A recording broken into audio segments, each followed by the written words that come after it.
Hey mga friends, ngayon nga pala nagpapalit kami ng pera pang Vietnam papunta ng Phnom Penh sa Cambodia kasi pupunta nga kami ngayon. Ayan, bumili muna kami ng pang breakfast namin kasi hindi pa kami nag-aalmusal.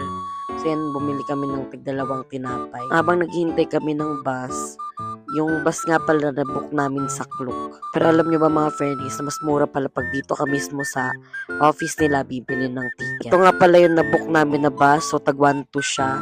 So ngayon nga pala, nandito pa kami sa Vietnam.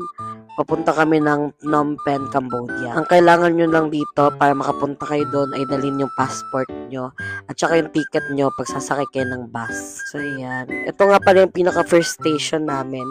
Bumaba kami ng immigration dito sa Vietnam para tatakan yung passport namin na papasok kami ng Cambodia. Bumaba kami dito, tapos yung bus namin, ayun, dun sa pinakaunahan, yung color yellow, dyan kami maglalakad papunta dun sa bus namin.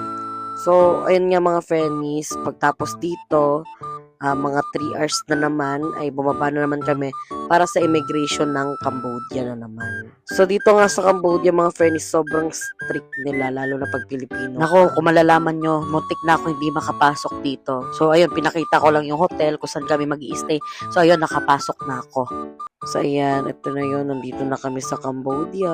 Pagdating namin ng Cambodia, pagkababa pa lang, sobrang init, para kang masusunog mga friends. Mas mainit pa sa Pilipinas yung sakit ng init niya. Nakababa nga kami dito ng mga 2 p.m.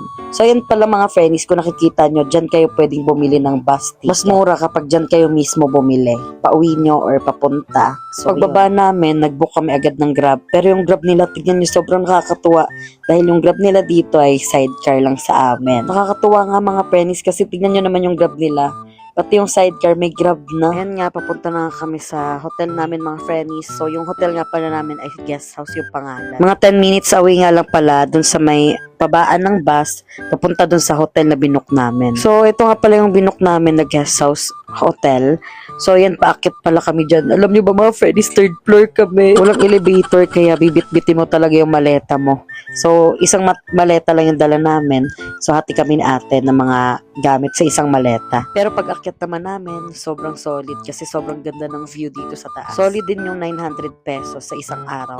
Malalaman yung mga friends kung bakit. Sasabihin ko ito nga yung room namin mga friends. Merong balcony sa labas, meron kaming kama, yan aircon, cabinet, tsaka sariling CR. Katulog nga kami ng mga 2 hours, tapos umalis na rin kami kagad kasi isang araw nga lang kami dito sa Cambodia. So yung agenda nga pala namin ngayon, pupunta nga pala kami sa Dailis. So kung makikita nyo mamaya dito sa video, sobrang ganda doon. So ayan, sumakay nga pala ulit kami ng sidecar, papunta ng Dailis. So Grab din pala nga to mga friends. Alam nyo ba mga friends, yung dalang pera lang namin dito is 2,000 pesos. Kung sakali man na magkulang kami, magwi-withdraw ulit. Pero mahirap mag-withdraw dito mga friends kasi yung pera nila dito is Cambodian money at saka dollar, American dollar. Yung pagpunta nga pala namin dito, yung sinakyan namin doon na Grab, yung sidecar, papunta ng hotel is nasa 70 pesos. Tapos ito namang hotel to the Elise naman is nasa 100 pesos yata or 70 pesos. Ito may Starbucks siya. Kapag makikita nyo na yung Starbucks, ibig sabihin malapit na kayo dun sa The Elise. Nako, ma-amaze kayo mga friends kasi sobrang ganda talaga dito sa The Elise. Ayan na, malapit na kami. Papakita ko na sa inyo. Tada! Nandito na kami sa The Elise mga friends. Tignan nyo, para kayo nasa ibang bansa. I mean, nasa ibang bansa na tayo pero mas nag-upgrade. Para tayong nasa mga Europe, ganun, diba? Makikita nyo dyan. Habang nagsasearch nga ako dito sa TikTok kung saan yung may mga magagandang galaan dito sa Cambodia. So, ito talaga yung pinaka gusto kong puntahan. Kaya, pumunta talaga kami dito. Libre lang siya dito mga friends. So, sasakay ka lang ng Grab. Tapos, dito ka ibababa. So, ayan. Sobrang ganda. Para ka talagang nasa Italy, ganun. Tingnan nyo pa. Siyempre, model din ako, no? Sa aking vlog kaya, i-feel natin yung moment. Kasi tignan nyo, bumili talaga ako ng coat. Pero yung pagtingin ko sa video, yung coat ko, hindi pa pala nakaayos yung botones. So, mga 30 minutes lang kami nagtambay dito. Tapos, bumili kami doon sa may convenience nila. Bumili lang ako ng pagkain. Tapos, umuwi na rin kami agad. Dumating nga pala kami doon sa Dailis, mga friends, is mga 5 p.m. or 6, ganon. Tapos, umuwi na kami ng mga magsi-7 na din, pero tignan nyo, sobrang liwanag pa din. Ang napapansin ko naman dito sa Cambodia, mga friends, is marami silang mga temple. So, pares ng Thailand, parang ganito lang din yung itsura. pero mas mainit dito sa Cambodia. Yun, saglit lang kami dun sa Dailis, umuwi agad kami kasi para makapagpahinga pa kami para mamaya pupunta na kami dun sa night market. Dahil sa sobrang traffic, ayan, naabutan na kami ng dilim. Pero 7 p.m. pa rin yan mga friends, pero sobrang init pa din. Kumain pala kami sa labas mga friends, kaso hindi ko na videohan yung pagkain. So, para siyang spaghetti na ewan, pero mas sobrang sarap siya.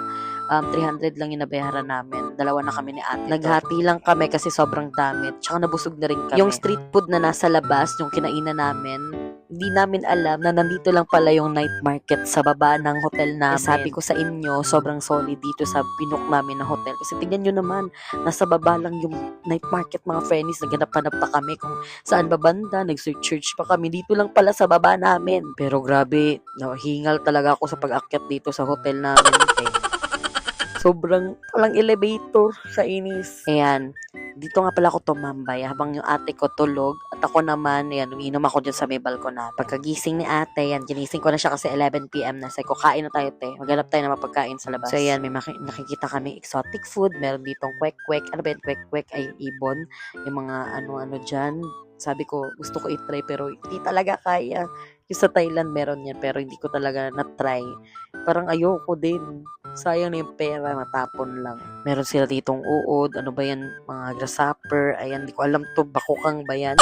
Pero meron naman sila mga, eto nga pala yun, yung friends, itong, tawag dito, hindi pala yan. Etong bilog, ayan, ganyan yung meatballs no sa parang spaghetti na kinain namin nung first. Ayan. So, hindi ko maintindihan yung mga pagkain nila. Kaya ito na lang yung mga nandun pa rin sa Pilipinas yung pinag-order ko. In-order ko nga pala doon ay isol tsaka yung itlog ng manok. Ito, may kainan pala dito sa baba. So, ayan. Pwede kayo mag-order. Ito pala yung mga foods nila. So, dollars yung pera nila dito mga friends. Bye-bye!